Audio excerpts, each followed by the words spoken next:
cakrawala untuk bangsa.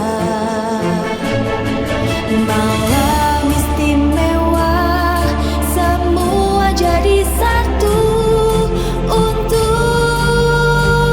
negeriku.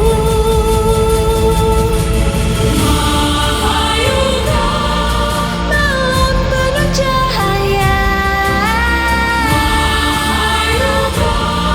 rayakan Nusantara.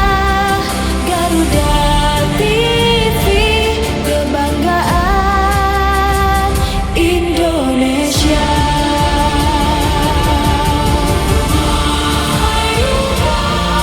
Penuh warna cerita, lahirkan adikarya. Garuda TV, kebanggaan Indonesia.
Ya pemirsa Garuda TV, kembali lagi bersama saya Alfi Sahrin dalam Lampung 8.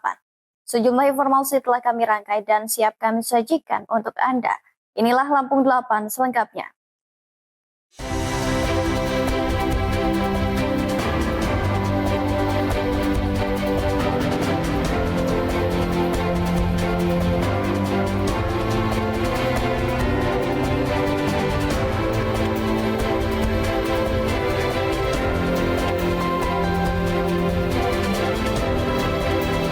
Cekcok rumah tangga berujung maut, istri tewas ditembak suami.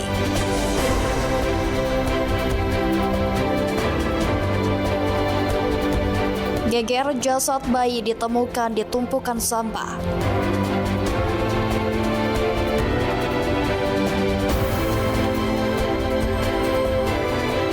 Lana Lampung gagalkan penyelundupan 1.437 liter miras ilegal.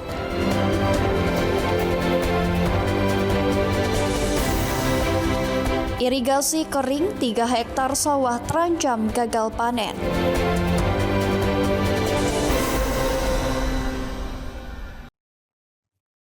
Pemirsa, tragedi rumah tangga terjadi di Desa Wiralaga 1, Kecamatan Mesuji, Kabupaten Mesuji, Lampung.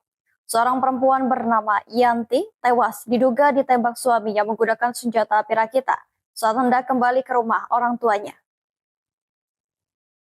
Ya Allah, ilallah Muhammad Rasulullah, Santo Abu. Ya Allah, Yanti Peristiwa mengenaskan ini terjadi Senin pagi sekitar pukul 6 waktu Indonesia bagian Barat.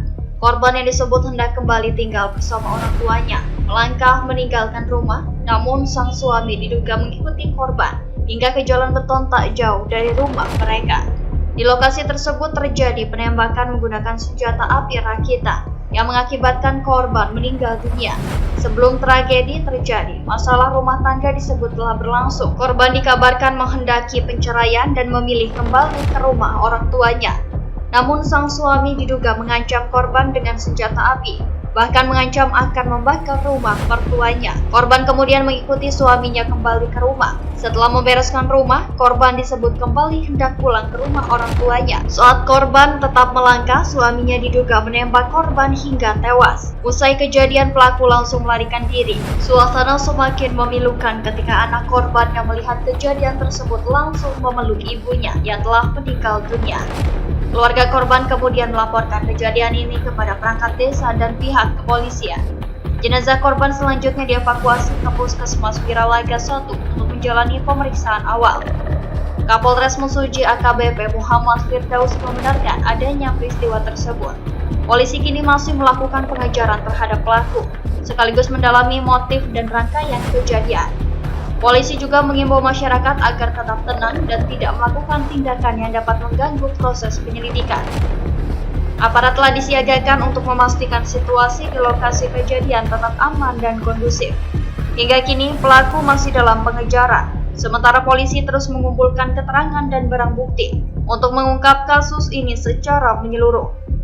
Polisi meminta masyarakat tidak berspekulasi terkait motif penembakan dan menyerahkan sepenuhnya proses penyelidikan kepada pihak kepolisian. Dari Mesuji, Tim Liputan Garuda TV melaporkan. Sementara itu, pemirsa, warga Pahoman, Bandar Lampung digegerkan dengan penemuan jasad bayi perempuan di dalam karung yang terbungkus kardus. Jasad bayi ditemukan petugas kebersihan saat akan mengangkut sampah Senin pagi. Polisi kemudian mengamankan seorang perempuan berinisial SA yang diduga kuat merupakan ibu kandung bayi. Baru kayaknya masih segar. Baru itu. Baru sana. Coba dibuka. Tuh. Dari sini nih Mbak nih, tuh. Laki. Penemuan jasad bayi perempuan ini terungkap saat petugas kebersihan akan mengangkut sampah di kawasan Jalan Wais Putih, Pahoman, Bandar Lampung pada Senin pagi. Petugas curiga setelah melihat bagian kaki manusia dari dalam tumpukan sampah. Temuan ini kemudian dilaporkan kepada pihak kepolisian. Petugas Polsek setempat langsung mendatangi lokasi dan melakukan olah tempat kejadian perkara. Hasil pemeriksaan awal menemukan jasad bayi berjenis kelamin perempuan berada di dalam karung beras yang kemudian dilapisi kardus. Jam 7 pagi ya, jam 7 pagi. Yang pertama kali Nemuin sampah. sampah yang tiap pagi. Habis di tukang sampai temuinya kita tahu sebagai pemilik rumah tahunya pas dikasih tahu di telepon. Itu lagi ngantar anak saya sekolah. Oh gitu. Kondisinya seperti apa? Sudah Benyak dalam kantong plastik atau apa? Di kantong plastik ada apa namanya? Apa sih? Kardus lagi, kardus aqua gitu. Dia Jadi masih ketahuannya masih lagi dilempar gitu ke apa? Harganya kan sampah biasa kan, sisa sampahnya ternyata jatuh naik. di sini. TV-nya mati soalnya. Jadi polisi juga naik gitu nggak mati. Bermodalkan hasil olah TKP, sejumlah barang bukti dan rekaman CCTV, polisi berhasil mengidentifikasi terduga pelaku dalam waktu sekitar 1 jam. Polisi kemudian mengamankan seorang perempuan berinisial SA berusia 29 tahun yang diduga merupakan ibu kandung bayi. Berdasarkan interogasi sementara, SA diduga melahirkan di kamar mandi pada waktu subuh. Setelah melahirkan, terjadi peristiwa yang menyebabkan bayi tersebut meninggal dunia. Jasad bayi kemudian diduga dimasukkan ke dalam karung dan dibuang ke tumpukan sampah di sekitar rumah warga. Polisi juga menemukan sejumlah barang bukti di rumah terduga pelaku, diantaranya bercak darah di kamar mandi. Saat ini, SA masih menjalani perawatan medis karena baru saja melahirkan. Pemeriksaan terhadap SA akan kembali dilakukan setelah kondisinya memungkinkan. Dari hasil penyidikan dan olah TKP, sambil barang bukti yang sudah kita ambil di situ dari hasil diikutin dari CCTV, alhamdulillah dalam waktu sejam kita bisa ungkap kasus tersebut. Untuk pelaku seorang ibunya sendiri, dan tadi hasil dari lacak dan interogasi mengakui melakukannya di kamar mandi. Dari kamar mandi waktu subuh melakukan melahirkan anak, dan setelah itu sebenarnya anak beliau melakukan ini eksekusi terbaik itu. Habis mengeksekusi, pelaku langsung keluar rumah. Memang Susi masih keadaan gelap gulita, jadi tidak terlihat. Pelaku membuangkan dalam karung di luar rumahnya. Dalam rumah, di luar rumah itu tumpukan sampah. Ya alhamdulillah dari petugas tadi kita mengecek keadaan rumah, ada barang bukti yang ditinggal. Dari kamar mandi ada bekas bercak darah dan bekas pakaian. Sejumlah barang bukti diamankan, termasuk telepon seluler milik terduga pelaku untuk kepentingan penyelidikan. Polisi juga masih memeriksa sejumlah saksi, termasuk warga dan orang-orang yang berada di sekitar rumah terduga pelaku. Polisi memastikan penanganan kasus akan dilakukan secara menyeluruh, termasuk mengungkap motif dan rangkaian kejadian, serta memastikan pihak yang bertanggung jawab atas kematian bayi tersebut. Dari Bandar Lampung, Hermawan Kanujaya, Garuda TV melaporkan. Ya, sementara itu pemirsa, ratusan batang mangrove ditemukan mati di kawasan konservasi hutan mangrove Patengoran, Desa Gebang, Kecamatan Teluk Pandan, Kabupaten Pesawaran. Warga meminta pemerintah segera turun ke lokasi untuk memastikan penyebab kematian mangrove yang diduga sudah berlangsung berbulan-bulan. Beginilah kondisi hutan mangrove Patengoran di Desa Gebang, Kecamatan Teluk Pandan, Kabupaten Pesawaran. Sejumlah batang mangrove terlihat mengering dan mati, ditemukan di beberapa titik kawasan konservasi. Warga menyebut kematian mangrove diduga terjadi secara bertahap dalam kurun waktu 5 hingga 6 bulan. Temuan ini kemudian dilaporkan warga pada 8 Agustus 2026. Salah seorang warga Desa Gebang, Tony Yuniza, mengatakan jumlah mangrove yang mati cukup banyak dan tersebar di sejumlah lokasi.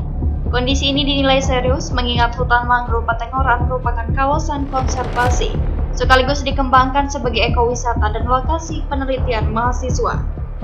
Warga juga menyoroti lokasi mangrove yang berbatasan langsung dengan tambak udang.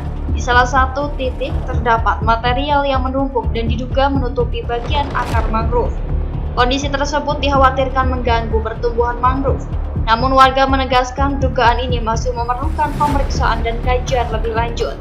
Aktivitas pengembangan lahan untuk tambak juga dinilai perlu diperiksa, termasuk kondisi saluran air dan kualitas lingkungan di sekitar kawasan. Namun warga tidak ingin langsung menyimpulkan penyebab kematian mangrove sebelum ada hasil pemeriksaan dari instansi berwenang. Pemerintah diminta segera mengecek luas kerusakan, menghitung jumlah mangrove yang mati, serta memastikan kondisi mangrove yang masih bertahan. Dari Pesawaran, Tim Liputan Garuda TV melaporkan. Di sisi lain, pemirsa, bukan hanya mendengar keluhan warga, Bupati Lampung Selatan Radityo Egi Pratama mengalami langsung buruknya kondisi jalan di wilayah Merbau, Mataram. Mobil yang ditumpanginya sempat terjebak saat melintas di jalan rusak parah, hingga membuat Egi langsung memerintahkan Dinas Pekerjaan Umum turun ke lokasi. Inilah kondisi jalan rusak yang berada di wilayah Merbau, Mataram, Lampung Selatan. Jalan yang dipenuhi lubang dan berkondisi memprihatinkan ini bahkan membuat mobil yang ditumpangi Bupati Lampung Selatan Radityo Egi Pratama sempat terjebak saat hendak menuju Desa Baru Ranjin. Momen tersebut membuat Egi melihat langsung kondisi jalan yang selama ini dikeluhkan warga. Menurut Egi, dirinya baru mengetahui separah apa kerusakan jalan tersebut setelah melintas secara langsung. Mengetahui kondisi jalan yang memprihatinkan, Egi langsung meminta Dinas Pekerjaan Umum Lampung Selatan melakukan pengecekan. Tak hanya mengecek, Egi juga meminta perbaikan segera dilakukan. Nanti jalan yang tadi saya lewatin, saya rapin itu. Saya nggak tahu jalannya serusak itu. Iya, dari 2000 berapa? 2007 katanya. Iya. Tuh nanti PU turunin, Pak. Pokoknya PU turunin semua, cek, bagusin jalan. Warga menyebut kerusakan jalan tersebut bukan baru terjadi. Berdasarkan keterangan warga, jalan di lokasi ini telah mengalami kerusakan sejak 2007. Saat mengetahui mobil bupati terjebak, warga langsung menyampaikan keluhan dan meminta jalan segera diperbaiki. Bupati Egy menegaskan dinas PU harus segera turun ke lokasi untuk memastikan kondisi jalan. Perbaikan diharapkan dapat segera dilakukan mengingat jalan tersebut menjadi akses penting bagi aktivitas warga sehari-hari. Dari Lampung Selatan, Tim Liputan Garuda TV melaporkan. Informasi lainnya, pemirsa, Satuan Tugas BKO Lana Lampung menggagalkan upaya penyelundupan ratusan karton minuman keras atau miras ilegal di dermaga 3 Pelabuhan Bakahuni, Lampung Selatan. Dalam penindakan ini, petugas mengamankan 187 karton miras dengan total volume mencapai 1.437 liter yang diangkut dari Pulau Jawa menuju Provinsi Lampung. Upaya penyelundupan minuman keras ilegal berhasil digagalkan tim Satuan Tugas BKO Lana Lampung saat melakukan penyekatan dan pemeriksaan rutin di area Pelabuhan Bakahuni. Petugas mencurigai 2 kendaraan yang melintas, masing-masing 1 unit mobil pick-up dan 1 minibus. Setelah dilakukan pemeriksaan, petugas menemukan ratusan karton minuman beralkohol berbagai merek yang diangkut tanpa dilengkapi dokumen pengangkutan dan surat jalan yang sah. Kedua kendaraan beserta pengemudi dan seluruh barang bukti kemudian dibawa ke Mako Lana Lampung untuk pemeriksaan lebih lanjut. Lana Lampung selanjutnya berkoordinasi dengan Bea Cukai Provinsi Lampung untuk memeriksa kelengkapan dokumen dan keaslian pita cukai yang terpasang pada botol miras. 1 liter. Itu yang barang-barang yang diserahkan. Barang bukti ini termasuk 2 orang pengemudi, orangnya, kemudian kendaraan pengangkut termasuk muatan. Informasi awal ini dari Kerawang mau ke arah Lana Lampung. Udah berapa kali dia membawa? Untuk informasi itu masih dalam pendalaman. Pelaku sudah diamankan ya? Dalam hal ini istilahnya sudah diamankan, kemudian akan ditindaklanjuti oleh petugas penyidik dari Bea Cukai. Dari hasil pemeriksaan fisik, total barang bukti yang diamankan mencapai 187 karton dengan volume keseluruhan sekitar 1.437 liter. Jumlah tersebut terdiri dari miras golongan B sebanyak kurang lebih 1.224 liter dan miras golongan C sekitar 213 liter. Selain tidak dilengkapi dokumen pengangkutan yang sah, pita cukai yang terpasang pada sebagian barang bukti juga diduga tidak sah. Petugas menyebut pita cukai tersebut diduga merupakan hasil fotokopi. Dan Lana Lampung, Letkol Laut P. Irianto Kurniawan menegaskan pihaknya masih berkoordinasi dengan Bea Cukai untuk penanganan perkara lebih lanjut. Pemeriksaan juga akan dilakukan untuk memastikan keaslian pita cukai melalui pihak yang berwenang. Seluruh barang bukti yang telah diamankan kini telah diserahkan kepada pihak Bea Cukai untuk proses selanjutnya. Penindakan ini menjadi bagian dari upaya Lana Lampung dalam mencegah peredaran barang ilegal, sekaligus memperkuat pengawasan di salah satu pintu masuk utama Pulau Sumatera. Dari Lampung Selatan, Tim Liputan Garuda TV melaporkan.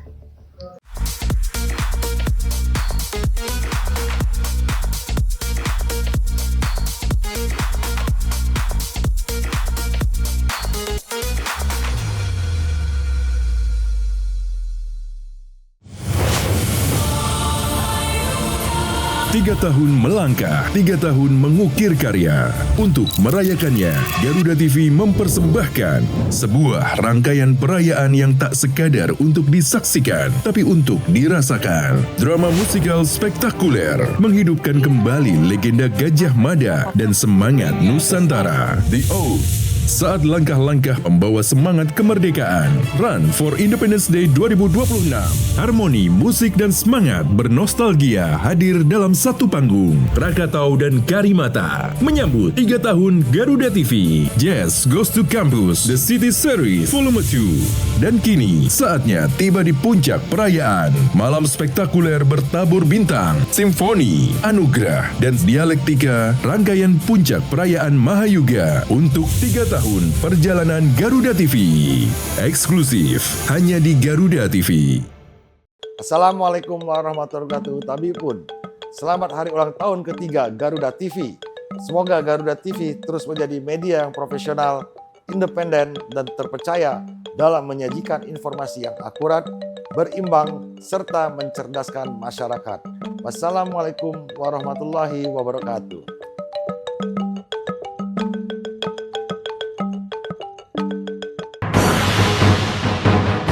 Bismillahirrahmanirrahim. Assalamualaikum warahmatullahi wabarakatuh. Selamat sore, tapi pun saya Dr. Hadi Anwar Irawan SMM, Ketua Komisi 5 DPRD Provinsi Lampung, fraksi PD Perjuangan, mengucapkan selamat ulang tahun yang ketiga kepada Garuda TV.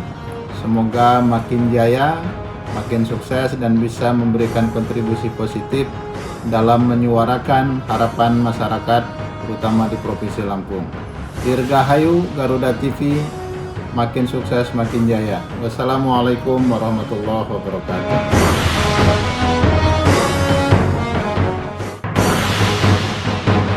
Assalamualaikum warahmatullahi wabarakatuh. Tabi pun, saya Ahmad Giri Akbar, SMBA, Ketua DPRD Provinsi Lampung, mengucapkan selamat ulang tahun kepada Garuda TV yang ketiga. Teruslah menjadi media yang menginspirasi, menjaga independensi, menyuarakan kebenaran, dan menghadirkan informasi yang cepat, akurat, serta terpercaya bagi masyarakat Indonesia. Semoga Garuda TV semakin maju, semakin dicintai pemirsa, dan terus berkarya untuk negeri. Dirgahayu Garuda TV yang ketiga. Terima kasih. Wassalamualaikum warahmatullahi wabarakatuh.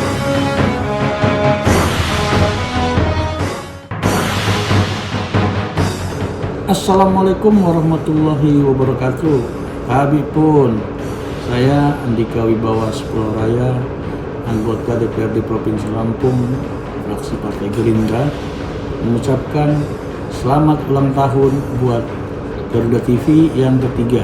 Semoga Garuda TV semakin eksis, semakin jaya dalam pemberitaan dimanapun berada. Wabillahi taufiq wal hidayah. Wassalamualaikum warahmatullahi wabarakatuh.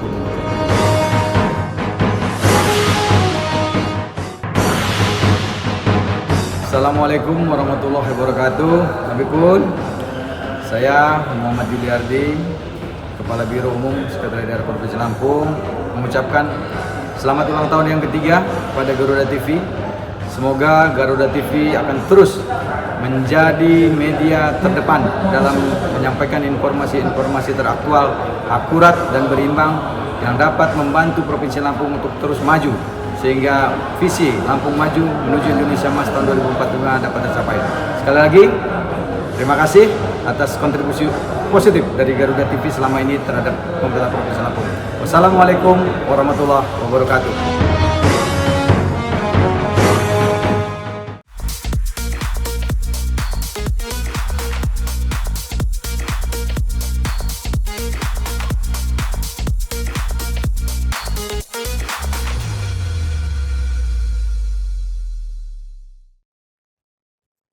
Ya pemirsa, kemarau panjang mulai memukul sektor pertanian di Kabupaten Waikanan, Lampung. Jalur irigasi yang mengering membuat sedikitnya 3 hektar tanaman padi di Kampung Bali Sadahar Utama, Kecamatan Banjit terancam gagal panen.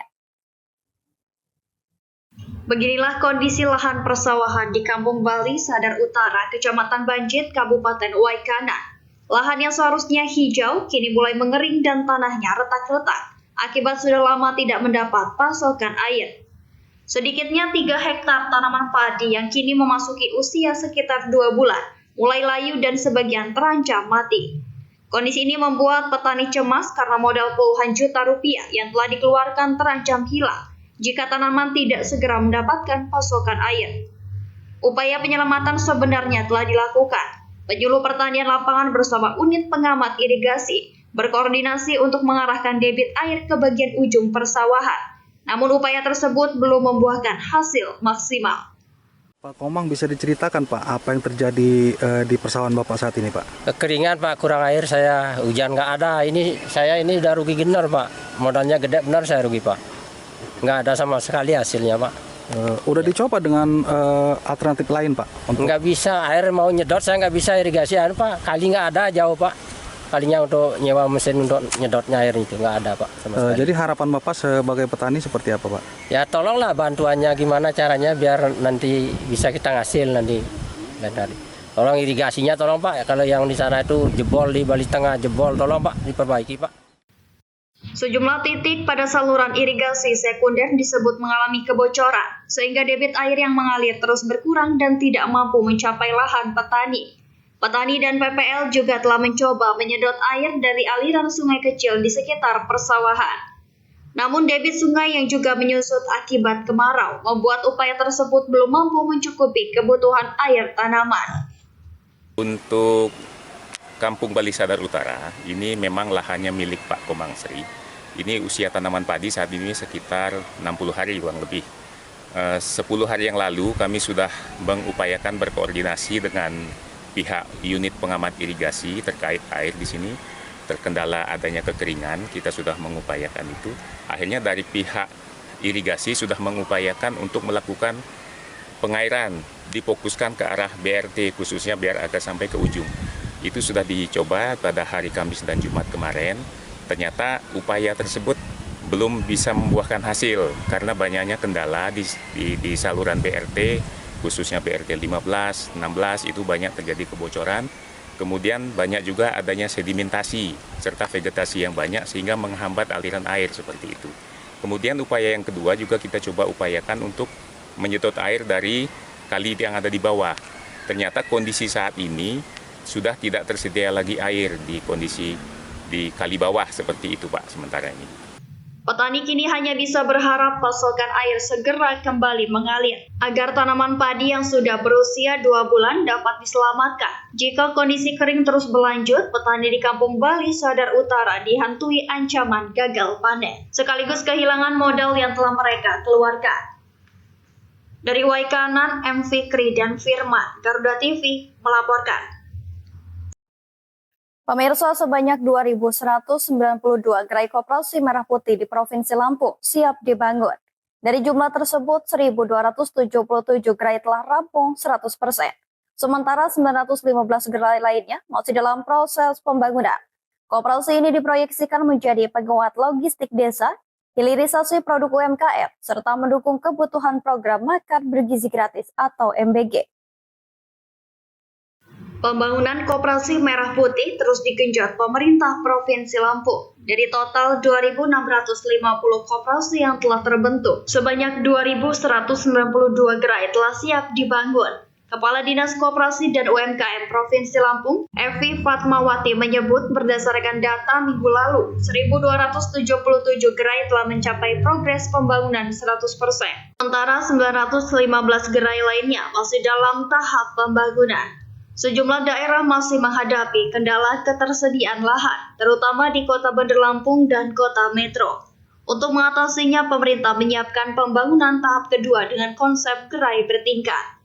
Saat ini sejumlah gerai yang telah siap juga mulai mendapatkan sarana dan prasarana operasional, di antaranya rak, etalase, komputer, pendingin ruangan, hingga kendaraan operasional berupa mobil pick-up dan bentor. Direncanakan di bulan Agustus ini nanti dilakukan peresmian serentak oleh Presiden Prabowo pada bulan Agustus ini. Nah ini kalau sudah resmi baru kita akan beroperasional secara keseluruhannya. Kedepannya Koperasi Merah Putih ini akan memegang peran penting untuk pemenuhan logistik daripada setiap desa. Di mana di desa nanti akan dibuat bisnis. Selain gerai yang ada, bisnis yang ada itu adalah memanfaatkan potensi lokal. Potensi lokal dilakukan hilirisasi. Di sana ada UMKM yang akan membackup daripada masyarakat desa, di mana potensi itu akan diolah. Jadi pemerintah tidak lagi menjual bahan mentah, tapi dilakukan hilirisasi dan dilakukan bisnisnya melalui Koperasi Merah Putih. Rencananya Koperasi Merah Putih akan diresmikan secara serentak pada Agustus ini sebelum mulai beroperasi penuh. Keberadaan Koperasi Merah Putih diharapkan memperkuat distribusi logistik masyarakat desa, sekaligus menjadi wadah hilirisasi produk dan potensi UMKM lokal. Koperasi juga diproyeksikan menjadi mitra dalam penyediaan kebutuhan program makan bergizi gratis atau MBG. Pemerintah Provinsi Lampung telah menerbitkan surat edaran agar Satuan Pelayanan Pemenuhan Gizi atau SPPG memenuhi kebutuhan logistik melalui Koperasi Merah Putih. Untuk permodalan, pemerintah pusat menyiapkan dana awal sebesar 500 juta rupiah untuk skala gerai. Sedangkan untuk pengembangan usaha dalam skala lebih besar, koperasi dapat mengajukan pembiayaan melalui LPDB atau dukungan investasi pemerintah. Dari Bandar Lampung, Verza Amelia, Garuda TV, melaporkan. Ya pemirsa, tingkat pengangguran terbuka atau TPT lulusan diploma dan universitas di Provinsi Lampung mencapai 7,92%. Angka ini menjadi yang tertinggi dibandingkan kelompok pendidikan lainnya. Pemerintah Provinsi Lampung mendorong penyelarasan pendidikan dengan kebutuhan industri, pelatihan wirausaha, serta investasi untuk membuka lapangan kerja baru.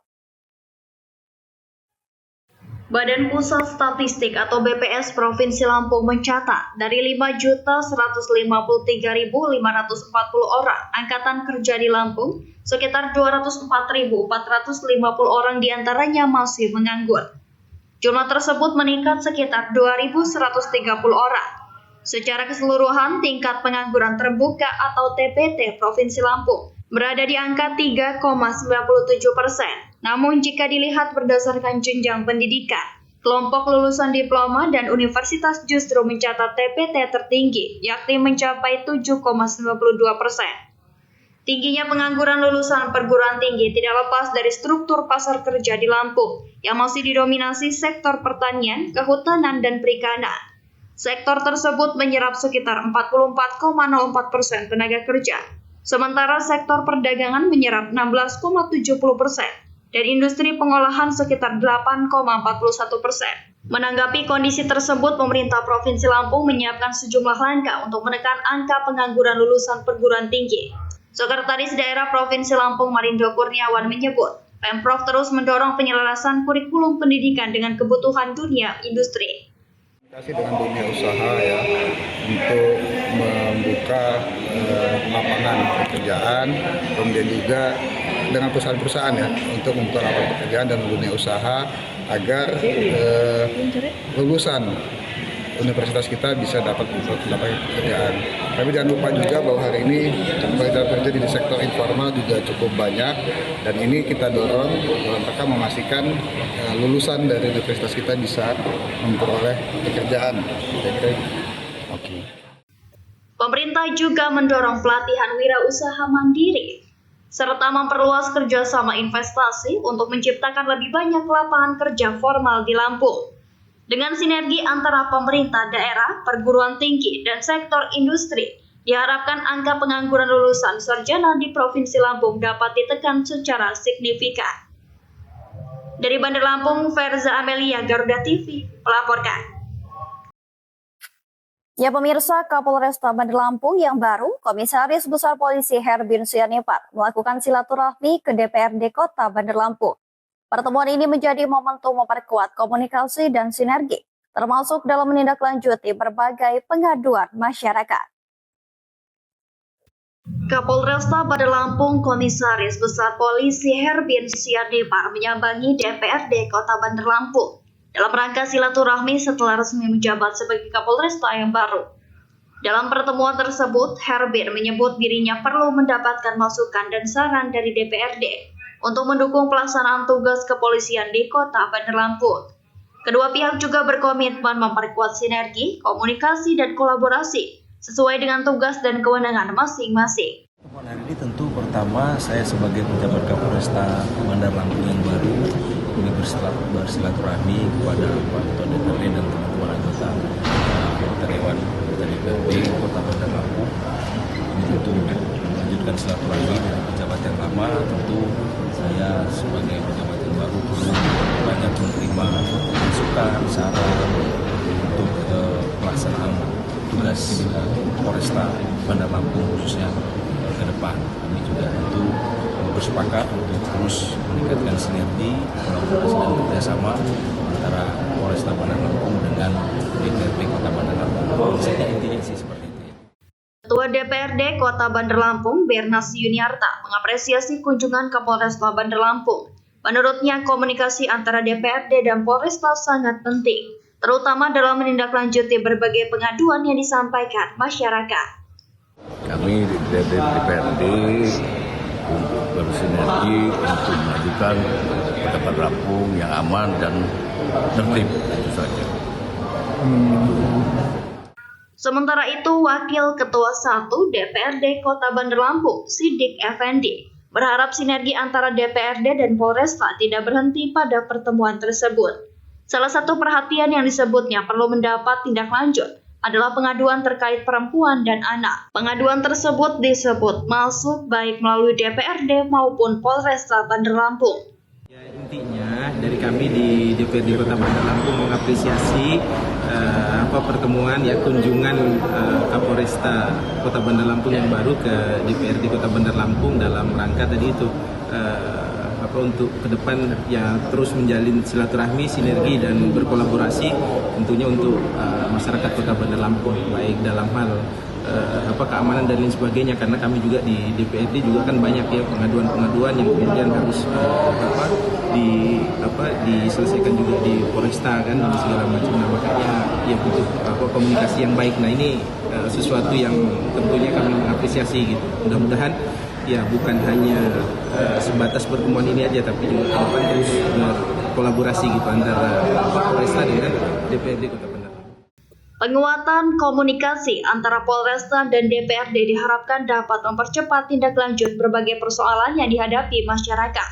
Sinergi kedua lembaga juga diharapkan semakin kuat, khususnya dalam menjaga keamanan dan ketertiban, serta memastikan aspirasi dan pengaduan warga dapat ditangani sesuai kewenangan.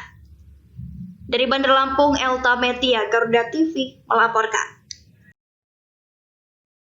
Luasnya areal persawahan di Desa Bumi Aji hingga Desa Haji Pemanggilan, Kecamatan Anak Tuha, Lampung Tengah, menjadi salah satu penopang kehidupan masyarakat setempat. Namun, petani masih menghadapi sejumlah kendala dalam budidaya padi, mulai dari keterbatasan pompa air, kondisi irigasi, hingga jalan usaha tani. Areal persawahan membentang di sejumlah wilayah Kecamatan Anak Tuha, Kabupaten Lampung Tengah.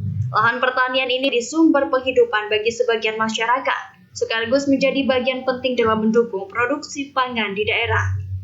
Untuk melihat langsung kondisi pertanian, DPD Tani Merdeka Indonesia Lampung Tengah bersama jajarannya Korcam Tani Merdeka Indonesia Anak Tuha serta BPP Kecamatan Anak Tuha turun ke lapangan dan meninjau sejumlah areal persawahan. Dari hasil peninjauan masih ditemukan sejumlah kendala yang dihadapi petani, khususnya dalam budidaya tanaman padi di Desa Bumi Aji. Salah satunya adalah keterbatasan pompa air yang dibutuhkan untuk menunjang ketersediaan air bagi lahan pertanian.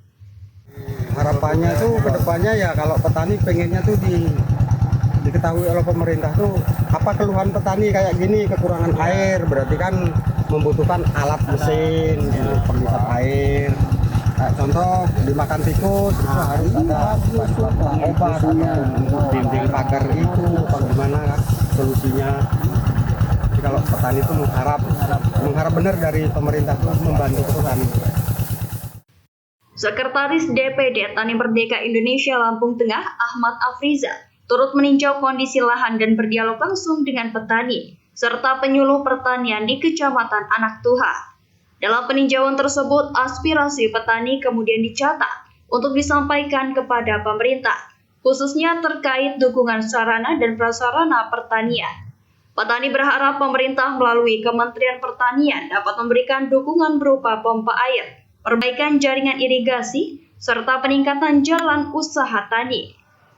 Pemenuhan sarana dan prasarana pertanian diharapkan dapat membantu petani meningkatkan produktivitas, sekaligus memperkuat peran Kecamatan Anak Tuha dalam mendukung swasembada pangan.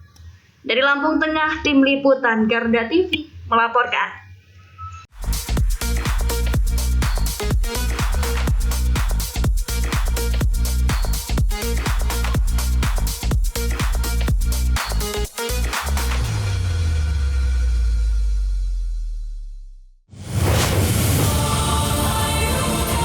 3 tahun melangkah, 3 tahun mengukir karya. Untuk merayakannya, Garuda TV mempersembahkan sebuah rangkaian perayaan yang tak sekadar untuk disaksikan, tapi untuk dirasakan. Drama musikal spektakuler menghidupkan kembali legenda Gajah Mada dan semangat Nusantara. The Oath. Saat langkah-langkah membawa semangat kemerdekaan. Run for Independence Day 2026. Harmoni, musik, dan semangat bernostalgia hadir dalam satu panggung. Krakatau dan Karimata menyambut 3 tahun Garuda TV. Jazz Goes to Campus, The City Series Volume 2. Dan kini, saatnya tiba di puncak perayaan. Malam spektakuler bertabur bintang, simfoni, anugerah, dan dialektika. Rangkaian puncak perayaan Mahayuga untuk 3 tahun perjalanan Garuda TV. Eksklusif hanya di Garuda TV. Assalamualaikum warahmatullahi wabarakatuh. Saya dari Charles Fahripi, anggota DPRD Provinsi Lampung, mengucapkan selamat ulang tahun yang ketiga untuk Garuda TV. Semoga Garuda TV menjadi televisi yang adaptif, inovatif, dan sebagai media memberi pendidikan untuk masyarakat. Terus melangkah, terus berkarya untuk Indonesia. Wassalamualaikum warahmatullahi wabarakatuh.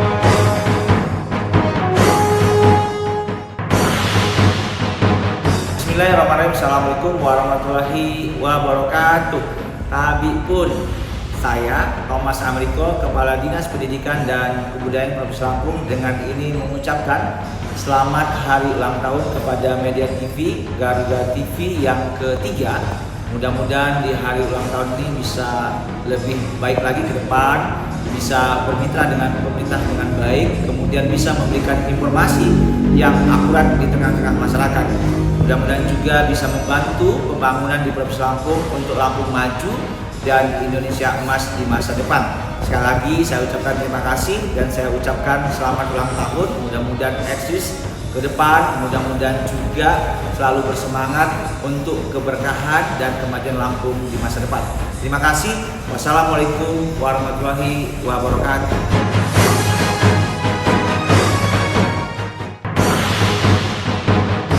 Assalamualaikum warahmatullahi wabarakatuh. Tabipun, saya Haji Ahmad Basuki MPDI, Ketua Komisi 2 DPRD Provinsi Lampung dari fraksi Partai Kebangkitan Bangsa, mengucapkan selamat hari lahir Garuda TV yang ketiga tahun. Semoga di hari jadi yang ketiga tahun ini Garuda TV senantiasa menjadi televisi yang memberikan tontonan edukatif dan inspiratif terhadap masyarakat. Kami ucapkan selamat hari lahir yang ke-3 tahun. Jaya, jaya, jaya.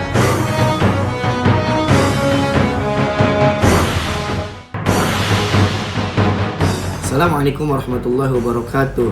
Tabi pun, saya Muhammad Syukron Mukhtar, anggota DPRD Provinsi Lampung dari fraksi PKS, mengucapkan selamat ulang tahun yang ketiga buat Garuda TV. Semoga setiap berita menjadi jembatan kebaikan, setiap program mendapatkan kepercayaan, dan setiap langkah mendatangkan kemajuan buat bangsa dan negara. Sekali lagi kita ucapkan Dirgahayu Garuda TV, teruslah menjadi cahaya dalam menyebarkan informasi. Assalamualaikum warahmatullahi wabarakatuh.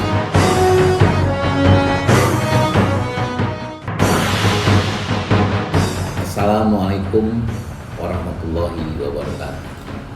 Saya Budiman AS, Ketua Partai Demokrat DPC Kota Bandar Lampung, mengucapkan selamat atas usia yang ketiga Garuda TV. Semoga menjadi media yang inspiratif, tajam, dan terpercaya, memberikan informasi dan edukasi kepada masyarakat, dan harus tetap konsisten dalam menyampaikan berita-berita yang akurat. Dirgahayu Garuda TV yang ketiga, semoga sukses menjadi media yang terpercaya. Assalamualaikum warahmatullahi wabarakatuh.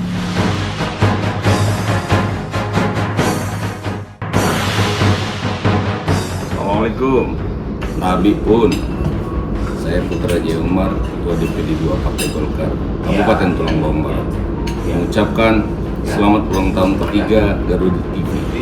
Semoga setiap tayangan menjadi cahaya informasi Setiap karya memberi makna dan setiap langkah membawa manfaat bagi masyarakat Indonesia.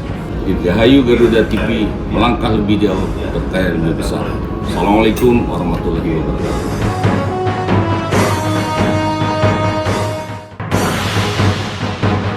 Tapi pun, salam sejahtera untuk kita semua. Saya HM Hazizi SE, Ketua DPW PAN Provinsi Lampung, mengucapkan selamat ulang tahun yang ketiga Garuda TV. Semoga semakin maju, terus menghadirkan berita yang berkualitas, dekat dengan masyarakat, dan menjadi media yang selalu membawa manfaat bagi Indonesia. Sukses selalu dan terus berkarya. Wassalamualaikum warahmatullahi wabarakatuh.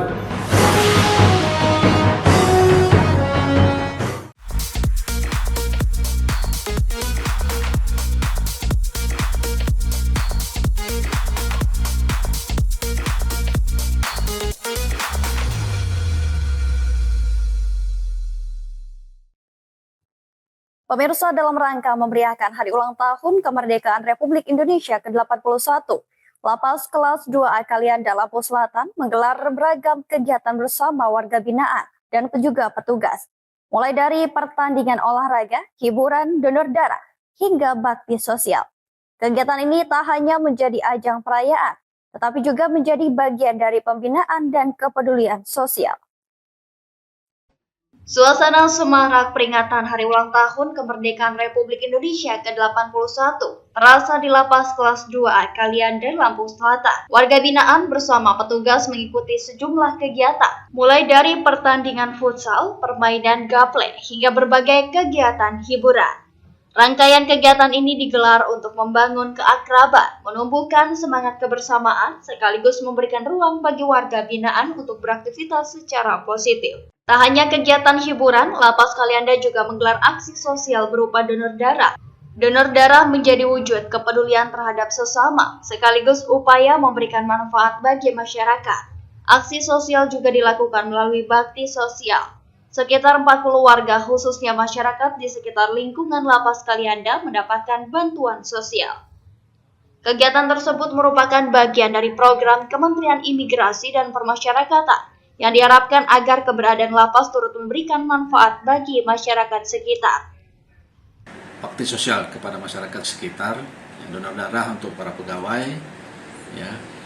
Kemudian baksos kepada masyarakat sekitar, lebih kurang sekitar 40-an orang masyarakat yang ada di luar yang seputaran lapas. Kalau untuk baksos itu memang program dari kementerian kita, 15 akselerasi Pak Menteri, ini pas bahwa lapas pemasyarakatan itu harus bermanfaat untuk masyarakat, sehingga ada program itu setiap bulan 1 kali kita memberikan bantuan sosial kepada masyarakat sekitaran lapas. Di sisi lain, peringatan HUT kemerdekaan juga dimanfaatkan sebagai momentum memperkuat pembinaan warga binaan. Melalui kegiatan olahraga, hiburan, program sosial, warga binaan diberikan kesempatan untuk mengembangkan potensi, membangun kepercayaan diri, serta menumbuhkan motivasi untuk menjadi lebih baik. Hasil pembinaan tersebut turut terlihat dari prestasi warga binaan Lapas Kalianda.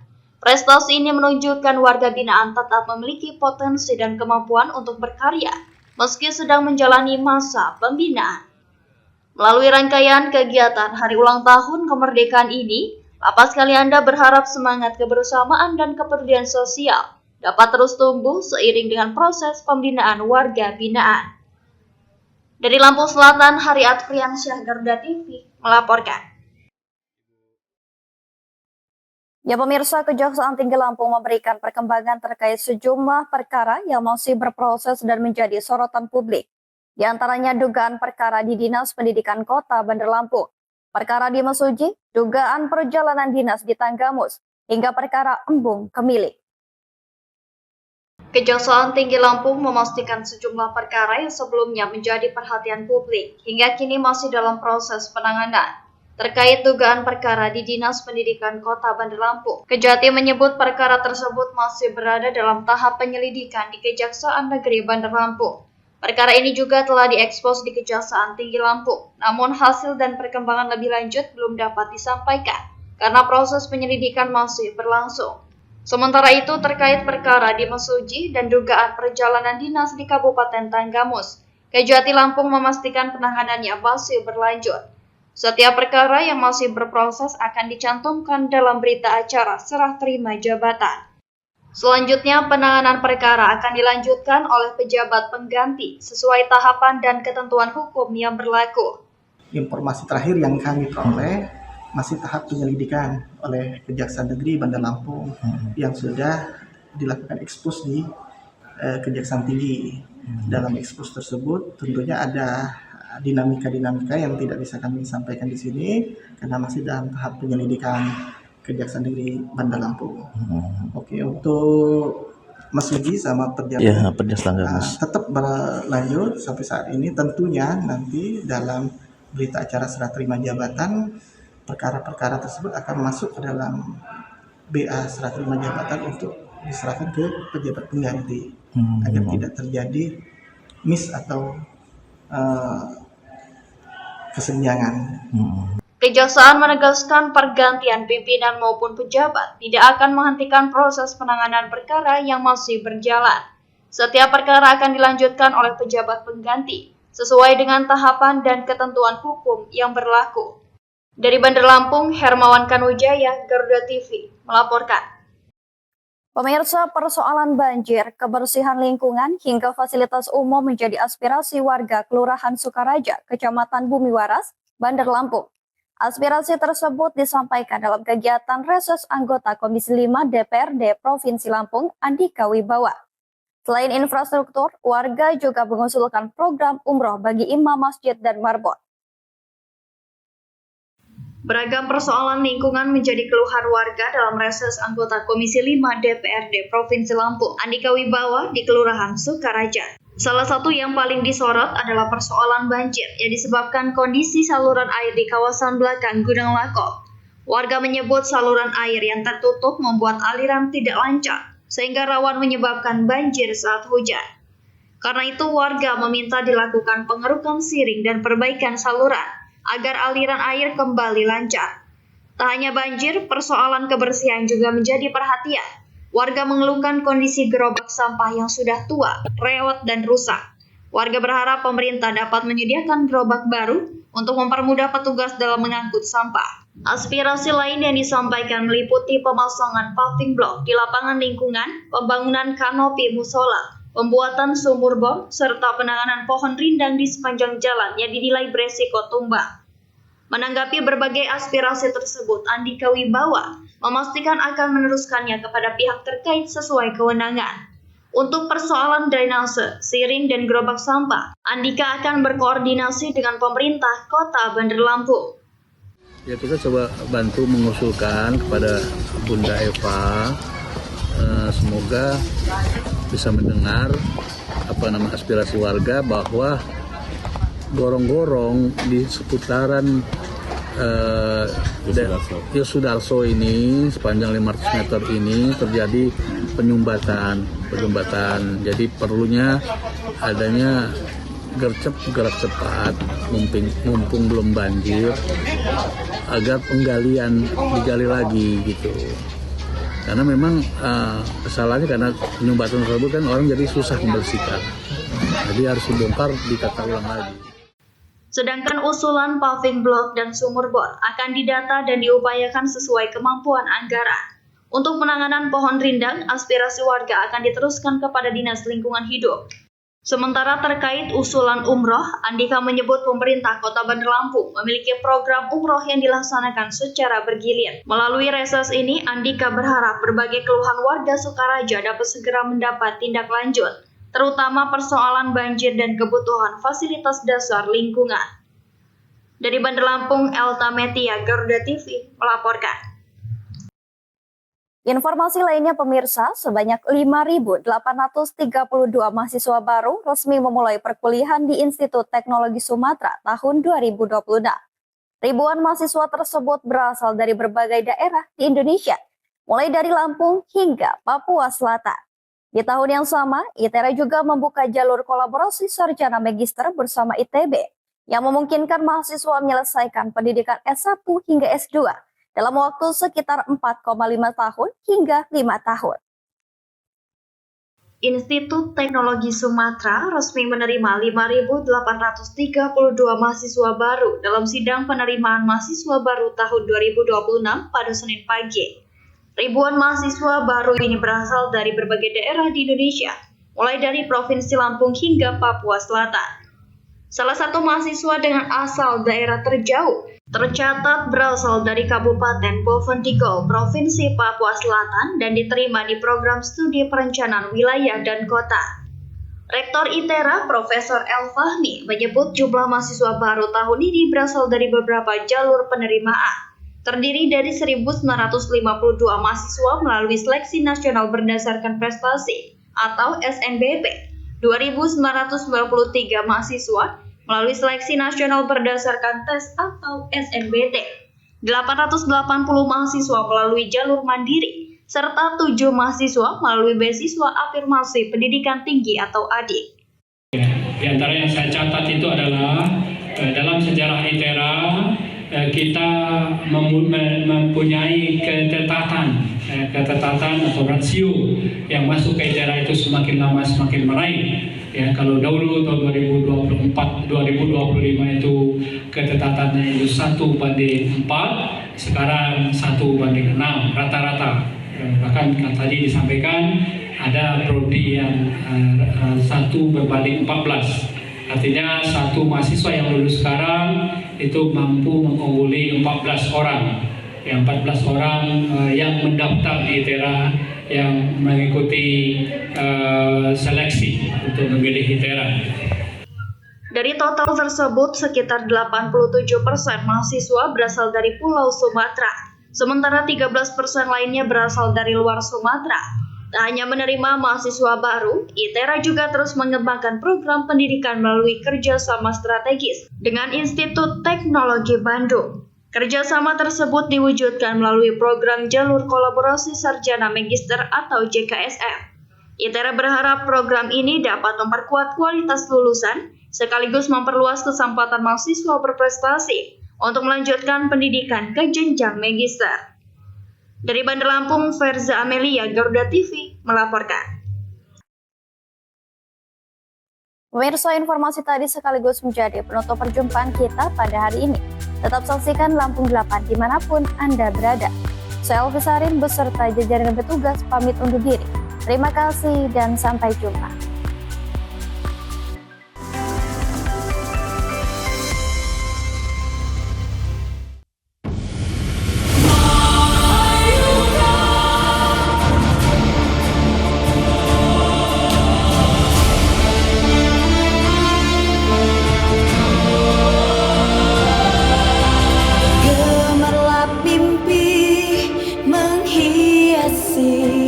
Cakra